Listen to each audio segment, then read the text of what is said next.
So, welcome to our conversation with Amit Chaudhuri. It's indeed a great pleasure to be here. This is yet another one of his absolutely beautiful, riveting books.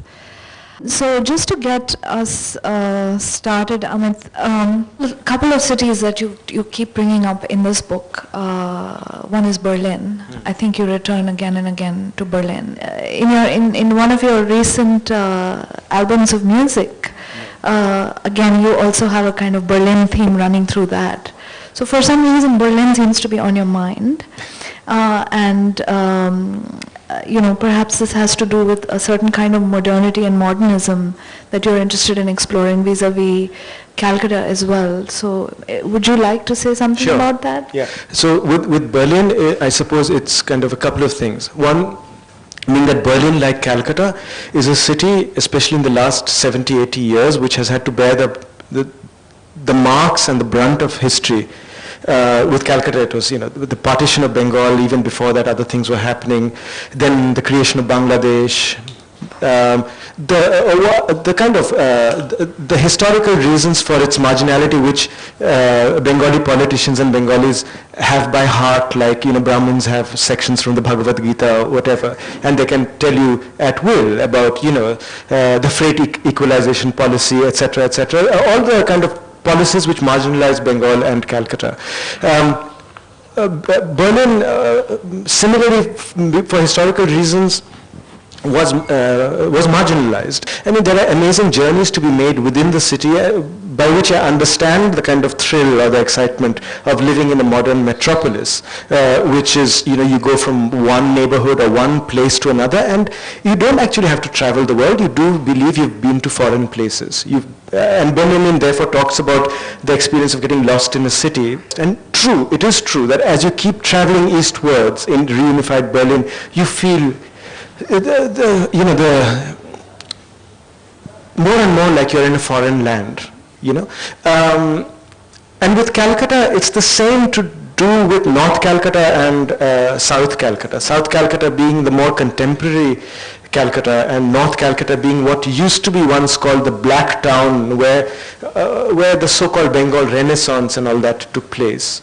So there are those polarities, which makes travel within the city quite an experience, but I do think that Berlin has responded much more creatively to its historical trauma, its marginality, than Calcutta has. But this is why I think why I compare Berlin with Calcutta. It's a beautifully layered book, because this kind of one layer which is really your family and other animals, right? It's your wife and your daughter and your parents, and then everybody's aunts and uncles, and this kind of extended world of really your families, your family and your wife's family. That's kind of one layer.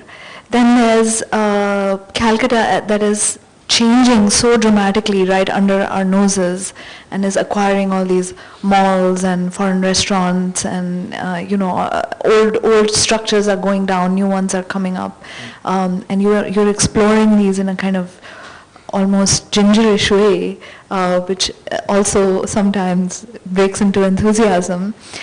And yet, the Calcutta that all of us expect, like this father-son duo, this photographer duo, right? The artist-filmmaker. Yeah, that is also actually there all along. And you have these scattered references throughout the book to, all the people we expect, all the kind of protagonists of Bengal and Calcutta as we imagine them, the Bengal Renaissance protagonists, the Bengali modernists.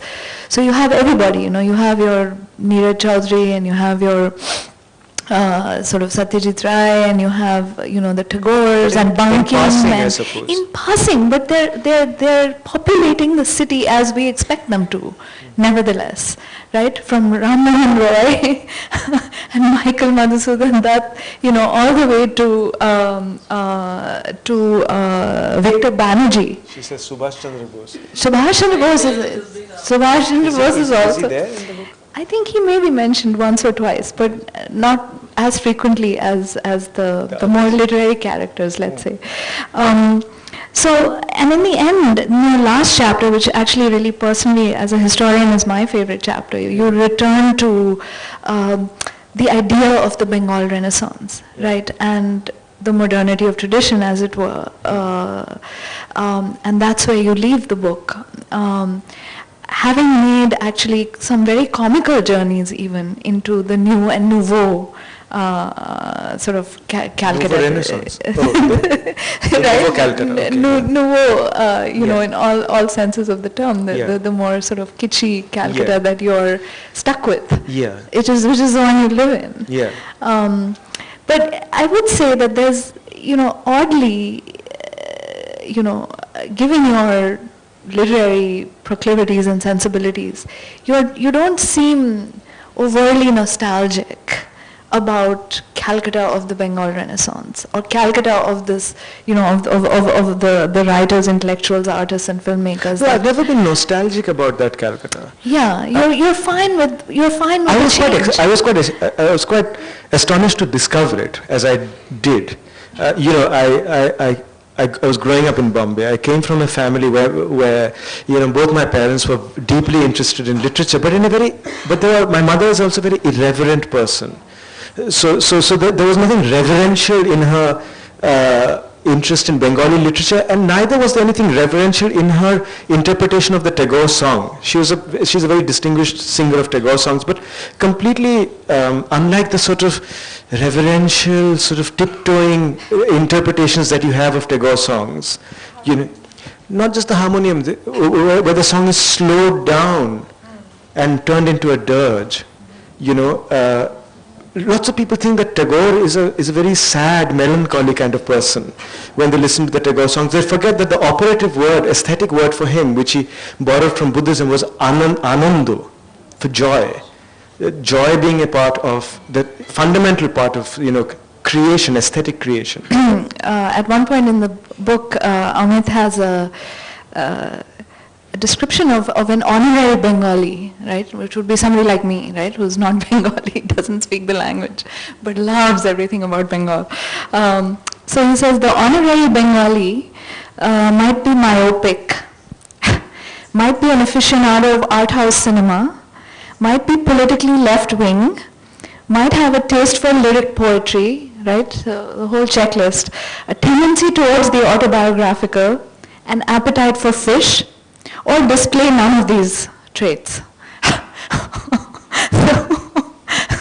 So perhaps, in those Bango Shammelans, there's some such thing going on. There's a kind of mental checklist of cultural, there's a set of cultural forms that are somehow sought to be relived or re-experienced or reimagined or re-performed. No, Bango Shammelan is a different thing. It's a kind of place like a Bengali wedding, where you can relive a particular form of Bengaliness, but also tell your people you knew, or your neighbors, or people you knew in Calcutta and who are now wherever, how well your children are doing in the world. That this one is going to Harvard, that one is going to Yale, the other one has gone to MIT. Right. That's what the Bongo Shammelan is about. Right. You can't grudge people these. I'm just describing it. I'm not grudging. Right. But, we hear no judgment in your voice. There's no judgment. No judgment. With the honorary Bengali, I was just referring to a time when it was still a thing to aspire to be a Bengali. Right. And to say somebody's an honorary Bengali was a compliment, not a kind of disgraceful insult as it is today.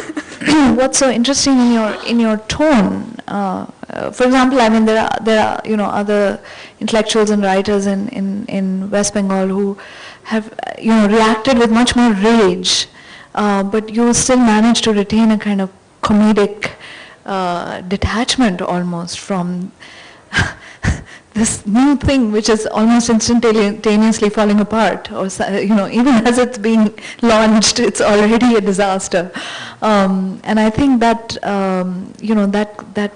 that particular tone in writing about politics is quite a rare thing. I mean, you certainly don't see it in Indian op-ed columns and in newspapers and so on. So anyway, I think maybe we should invite you to have a so did you have read a go out? at it. Yeah, have Yes. a go at reading something. Yeah. The modern is man-made, but it's also a way of conferring life upon things. These things, as a result, enter your world organically. What I remember from the Calcutta of my childhood has that living quality, a neon sign over Chorungi of a teapot tipping into a cup, tangled clumps of hair, wigs at the entrance of Newmarket, the judiciously dark watercolor covers of my cousin's puja annuals. To these man-made objects, modernity, as it governed Calcutta, gave an inwardness and life. This extended to elements of architecture, elements I thought were essentially Bengali, never having seen them anywhere else, but which must have arrived here as Calcutta grew through its contact with Europe. The most ubiquitous of these are the French windows that are a feature of the older residential and office buildings of North and South Calcutta. Unless the house belongs to North Indians and Marwadis, in which the architecture often echoes the ancient and even more foreign Haveli style. I'm talking older Marwari buildings. The new ones can echo everything from Roman villas to a Disney illustration. It takes about 3 hours of breathing in dust and smoke, then gazing in resentful wonder at the new Indian autobahns that are replacing the old alley-like highways, then turning into one of those highways and traveling vacantly past small towns and countryside awash with plastic bags, tarpaulin, fields, and crushed mineral water bottles to finally enter this bit of French history, a beginning on the banks of the Ganges, a hazy but still indelible sketch. The promenade which surprises you as you enter the town is still very French, as is the jetty that hangs like a promontory on the river. The Ganges is pure Bengal, but the jetty is elsewhere, and one can imagine a young Frenchman and his fiancée standing on it, absorbed in each other more than 200 years ago, feeling home revisiting them, dizzied and dwarfed at the same time by the East. Not so with the French windows. They are French only in name. They've become indivisible from what Calcutta and Bengaliness mean. Do we actually see these windows, through whose slats I looked out at the world as a child? Can the windows begin to look back as if we were on the outside? They inserted themselves in Calcutta's consciousness very subtly. Testament to this are some extraordinary but rather odd paintings.